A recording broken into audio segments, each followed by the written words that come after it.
Vasudeva Bhagavate Vasudevaya. Hare Krishna, dear devotees. Thank you very much for joining us today. We wanted to seek the blessings of Radha Madhav, Radha Shyamsundar, Krishna Balaram, Sita Ram, Lakshman, Hanuman, Gauranitai, Srila Prabhupada, Guru Maharaj, and the assembled devotees, so that we can share some pastimes of these amazing devotees that we are looking at over the last few weeks. And so far we have given a little idea, a little gist of these devatas, Brahma, Shiva, Durga Mata, Ganesh, Indra, Surya Dev, Chandradev, Agni Dev, Yamraj, Saraswati, Kuber, Gayatri, Varun Dev, Savitri, Vayu Dev. Yesterday we looked at. Today we wanted to look at Hanuman. Now, Hanuman, you could argue, is not technically a devata as such. He's a devotee. He's a bhakta. But we're including Hanuman in this series because many people regard him as a demigod. So I thought we would include him in this just to get a glimpse of his character, etc. So when we go to the schools, we always say this, especially when we talk about Hanuman. The West have their Batman or Superman. We have Hanuman, who is our hero. And this is a verse from the Bhagavatam. Actually, is Riyansh with us still? Okay, no, he's gone. Okay. Dukke bharato agriyana jamara vyajano tame vibhishana sashugriva shmeta chatram maruchuta dhanunish angam chatrugna sita tirtha kamandalum abhibrat angata katkam Ainam Charmakasham Ranita. O King, Lord Bharat carried Lord Ramachandra's wooden shoes. Sugriv and Vibhishan carried a whisk and an excellent fan. Hanuman carried a white umbrella. Shatrughan carried a bow and 2 quivers.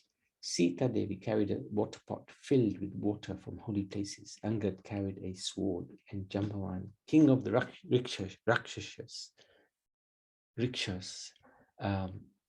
carried a golden shield. So this is in the Bhagavatam, 9th canto, 10th chapter, 42 and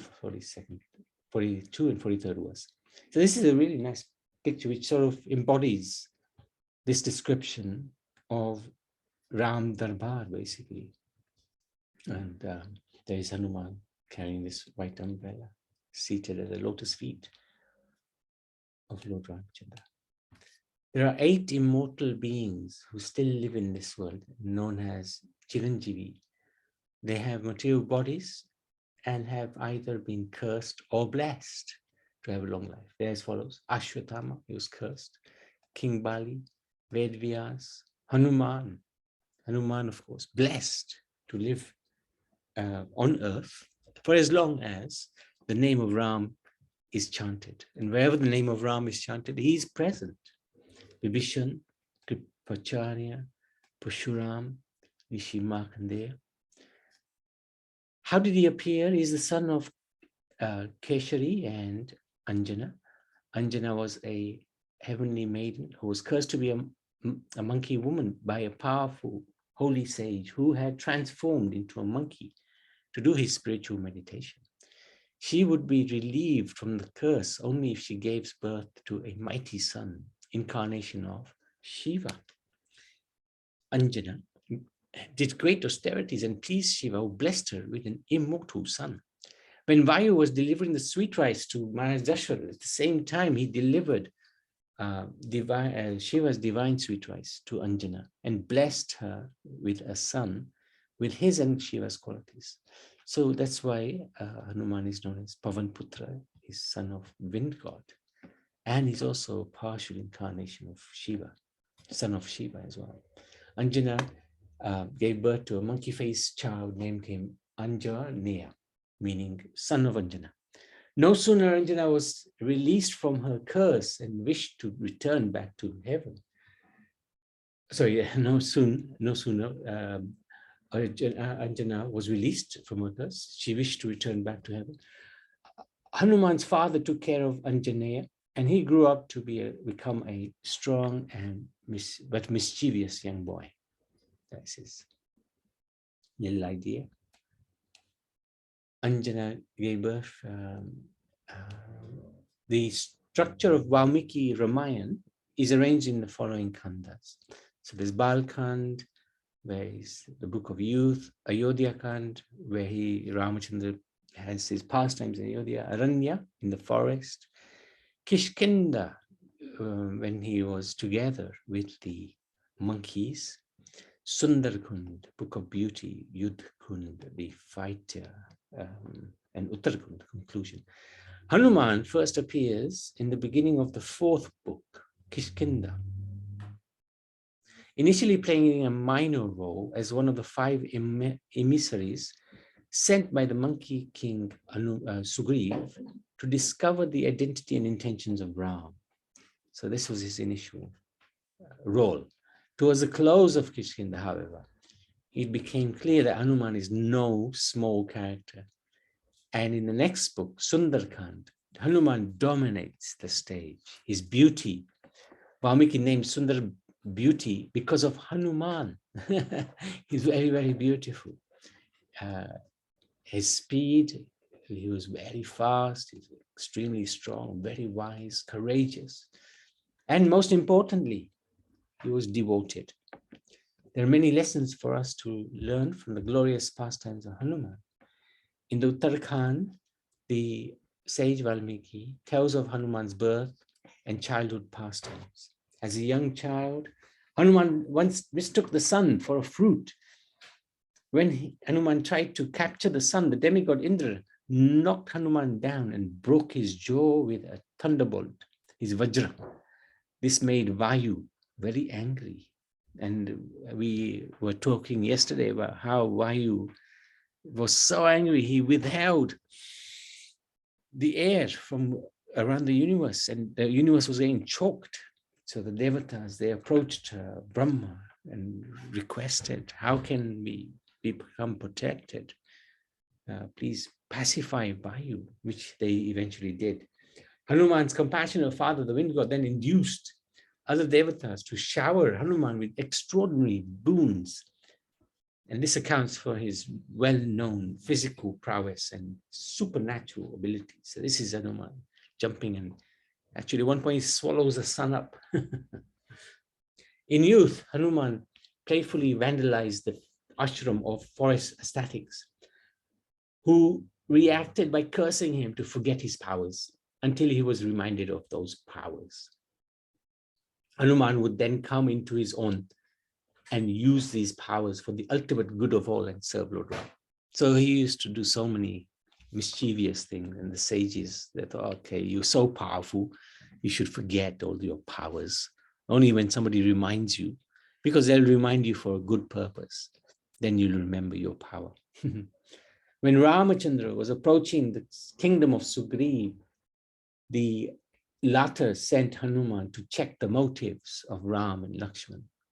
Hanuman, disguised as a Brahmin, spoke very eloquently to Ram. As soon as Ram spoke, Hanuman recognized him as his Lord. He introduced Ram to Sugriv.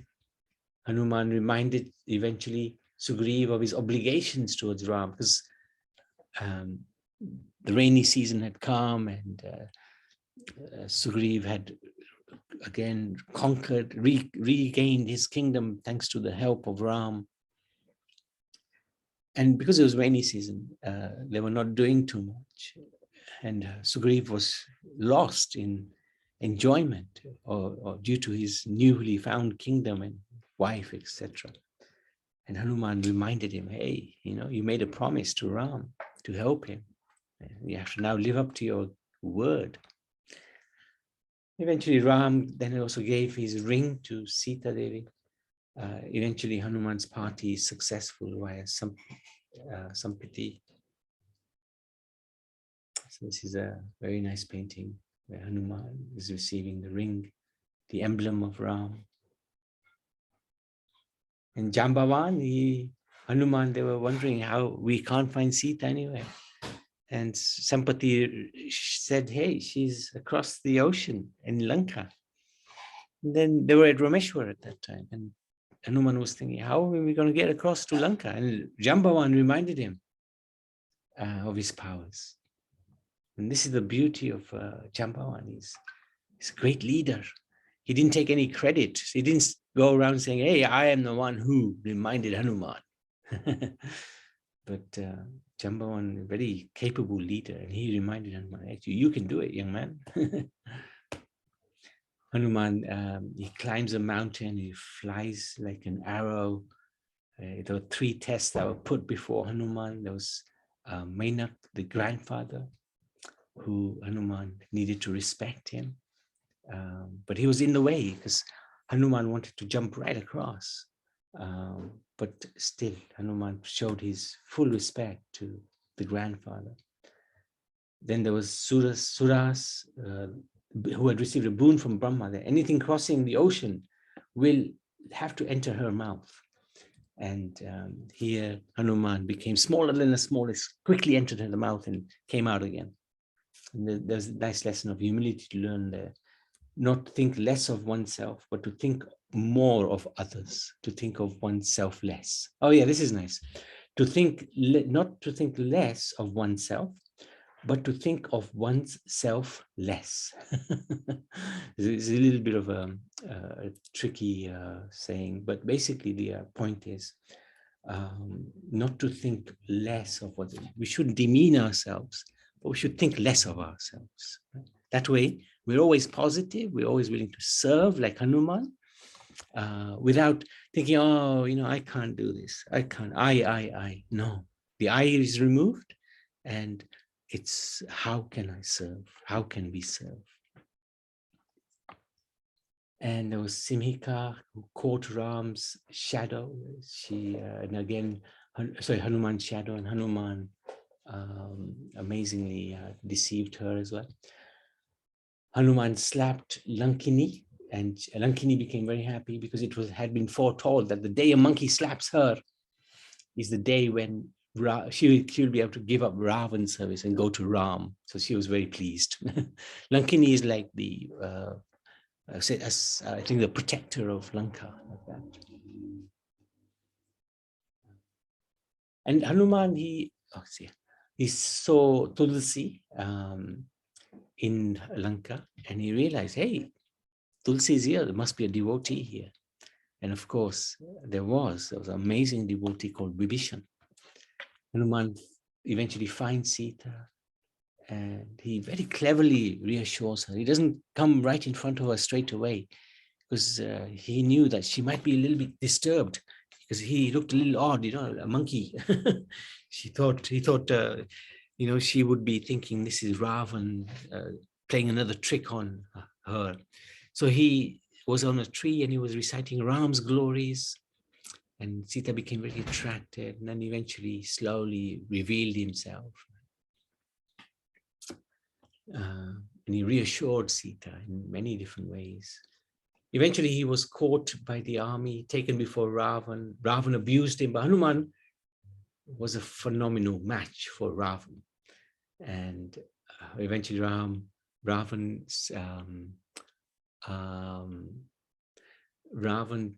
orders Hanuman's tail to be put on fire.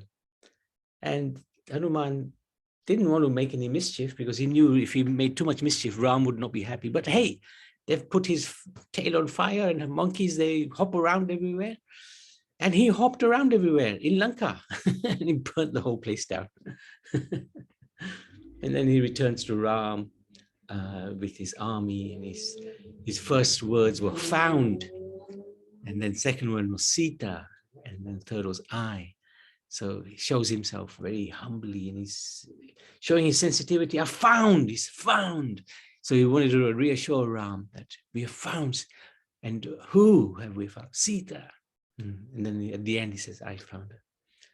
Then eventually they march with the army to Rameshwar and cross over to Lanka. And the wonderful pastimes of how they made the bridge.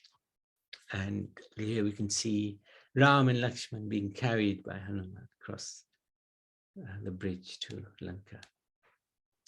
So many lessons to learn from Hanuman. He's doing our very best. Hanuman's talent was strength. He used it to his fullest extent.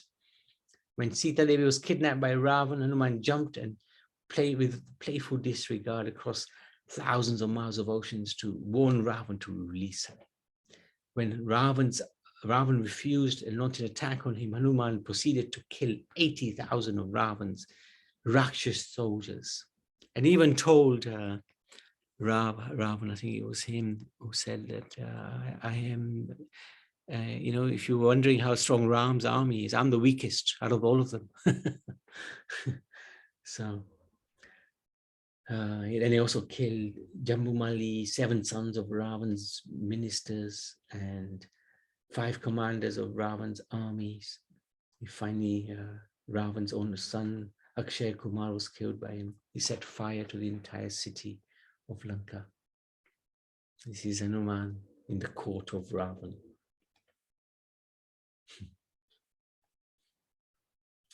Here is setting light to Lanka. Love this picture. When it was time to go to war, once again, it was Hanuman who took the initiative, directing and participating in the construction of a bridge across to Lanka. During the battle, Hanuman carried both Ram and Lakshman on his broad, strong back during confrontations with Ravan and Ravan's deadly son, Indrajit. When Indrajit struck with black magic in the middle of the night, severely wounding Lakshman and knocking him unconscious, Hanuman headed for Gandhamadan mountain in the Himalayas to bring back the herb Vishalya Karani. And in order to do this, he had to defeat an army of protective demigods. So this is an example of how a devotee of the Lord is more powerful than even the devatas. Hanuman is more powerful than any devata because he's a devotee of the Lord. Being a devotee is greater than being a devata. It's greater than being a saint. It's greater than being a rishi.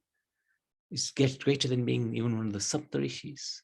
So they always be trying to become devotees of the Lord. He uprooted the entire mountain because he couldn't distinguish which plant was the correct one, and swiftly returned it to Lanka, or brought it to Lanka. There you go. How ridiculous will my meager efforts seem next to those of a devotee such as Hanuman? Will Lord Ram even care? So this is the beauty of Ram. Right? When Hanuman was lifting this great mountaintops, etc., to build a bridge to Lanka, big rocks he would put on the ocean. He noticed a tiny squirrel, I think it was, brushing small particles of dust into the water with his legs to assist Ram. He was about to brush the squirrel out of his way due to his own serious work. When Ramachandra admonished him, saying, "Give up your pride, Hanuman. It's devotional service. His devotional service, the squirrels, is just as satisfying to me as yours. You are serving according to your capacity. He's serving according to his capacity." So this shows the glory of Ram. If we simply do our best, it might be nothing. It will be nothing. What can we do for Ram? But Ram will see and think, my devotee is doing so much for me. So Ram appreciated the squirrel who was putting little stones. And those little stones were very important because they fixed the gaps between the big stones. And he also appreciated the service of Hanuman. So there you go. There's the little guy there. And there's Hanuman working on the big stones and boulders. When it was time to go to war, once again, it was Hanuman who took the initiative. Hanuman's many feats of strength do not make him a brute. Rather, he's very soft-hearted and caring. So this is another lesson to learn from Hanuman. Very caring person. When he jumped across the ocean to warn Ravan and kill many of his men, for instance, he also gently comforted Sita in her distress, giving her Ram's ring to assure her of his allegiance and promising her that Lord will come and save her soon. Such care earned him deep embrace from his master, Ram, upon his return.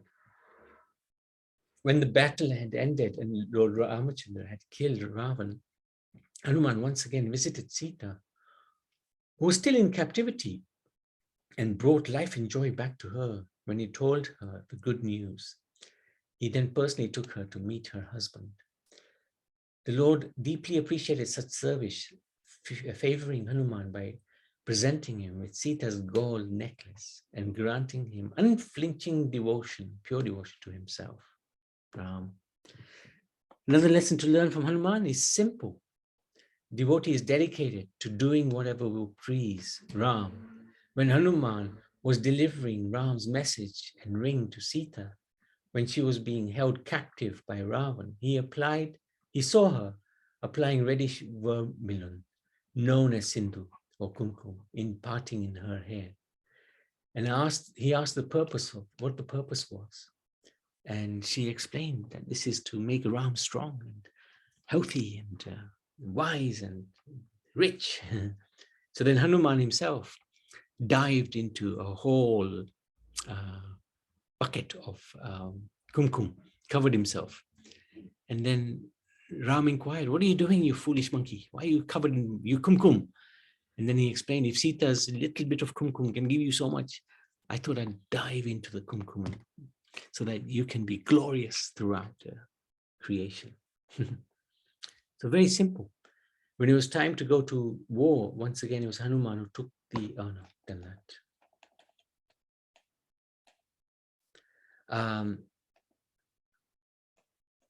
Yeah, I've done that.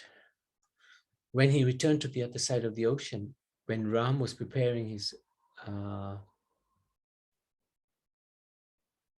that's how we've done that bit.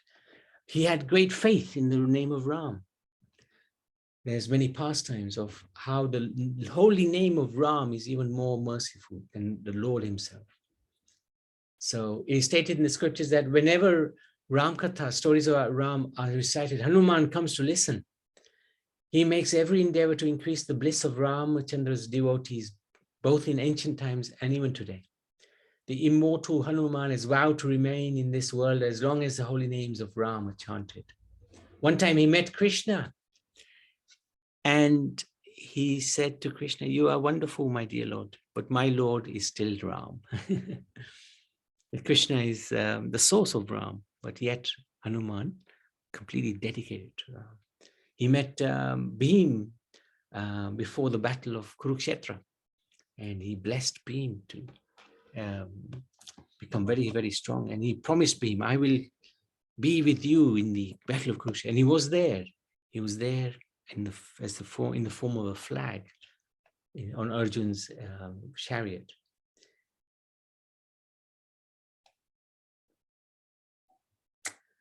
There's another very nice pastime which is nice to share.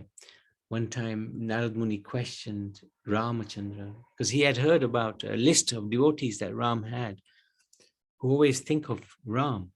So when Narad Muni met with Ram, he said, "You have a list, I hear, of devotees who always think of you. Can I see the list?" And Ram showed him the list. And Narad was very surprised. Hanuman's name was not on the list, but Narad's name was at the top. So when Narad met Hanuman, he said, "Hey, I saw this list, but your name is not in that list. I was there, I was right at the top, but you weren't on that list at all." So then Hanuman said, "Well, there is a second book as well." "Oh, is there?" "Yeah." So when next time Narad Muni met Ramachandra, he asked him, "I hear you have a second book." And Ramachandra said, "Yes, I do. Second book of devotees who I remember all the time. Can I see that book?" Narad Muni said, "Yes, you can." Ram gives him the book. Narad Muni looks and he sees Hanuman's name. And he only sees Hanuman's name. He doesn't see anybody else's name in that book. So it shows how much Hanuman means to Ram. And in the pastime of Chaitanya Charitamrita, Chaitanya Leela, Murari Gupta was a devotee of Ram. And one time, Chaitanya Mahaprabhu said to him, give up the chanting of Ram's name and take up the chanting of Krishna's name. And Murari Gupta, he was so sad. He said, okay, I will try. And all night he could not sleep. He came before Chaitanya Mahaprabhu, said, I'm going to give up my life. Why? What happened, Chaitanya Mahaprabhu? I can't do what you tell me to do. I can never give up my Ram. I couldn't sleep all night. Tried to chant Krishna's name, but I could not give up my Ram. Chaitanya Mahaprabhu said, I was only testing you. You are actually Hanuman in your previous life. So don't worry. I was just testing you. And you are a great devotee of Ram. So comparing Hanuman with Prabhupada, like Hanuman was inspired by Jambavan, Prabhupada was inspired by his guru, Bhakti Siddhanta Saraswati. Like Jambavan had a vision. He had a vision that you can conquer Lanka. Prabhupada was a grihastha, he was a householder. He thought he could not do what Bhakti Siddhanta Saraswati ordered him to do, preach this Hare Krishna movement throughout the world in English. But Bhakti Siddhanta had the vision and he empowered Prabhupada. Like Hanuman, with a leap of faith across oceans, passed the test. Prabhupada also crossed the ocean with a leap of faith, the Atlantic Ocean, and was tested with heart attacks and many other things. But he never deviated from his plan. Like Hanuman, Hanuman saw the Tulsi plant. Prabhupada saw the optimistic growth in the hearts of the Americans. Americans were at that time in the 60s, very carefree, sinful. But Prabhupada saw a glimmer of hope and he somehow tapped into that and made this Hare Krishna movement grow right across the whole world.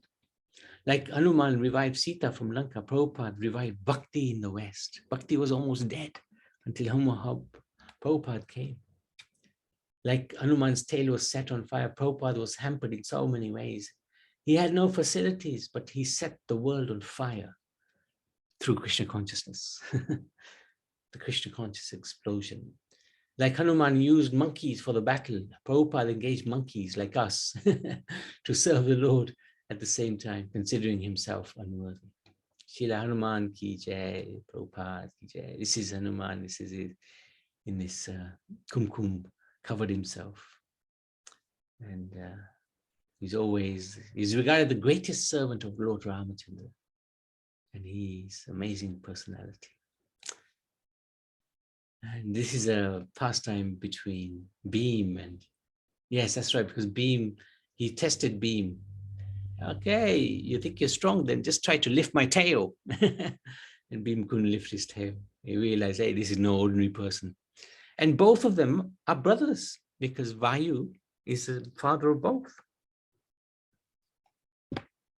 This is a really fantastic picture. Ramachandra hugging Hanuman. So, Shri Hanuman ki jai, Pavan Putra Hanuman ki jai. So I wanted to stop there, and if there are any questions or any comments anybody like to make, you're welcome to do so. Very interesting. Thank you, Prabhu. Thank you very much. Yeah, very interesting, Prabhu. Okay. I have to go through it again. Some of the things to understand better. Yeah, that was a very quick summary. Yeah.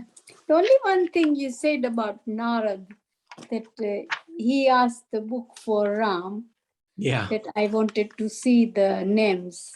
And then you said, he said to Hanuman, there is no name of your.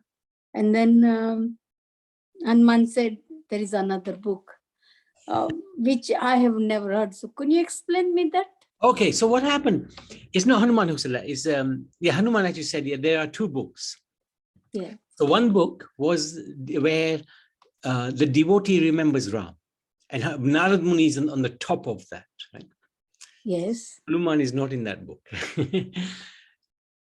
Why? Because Hanuman is always serving Ram. He's not, he's always doing something for Ram. He's obeying his orders.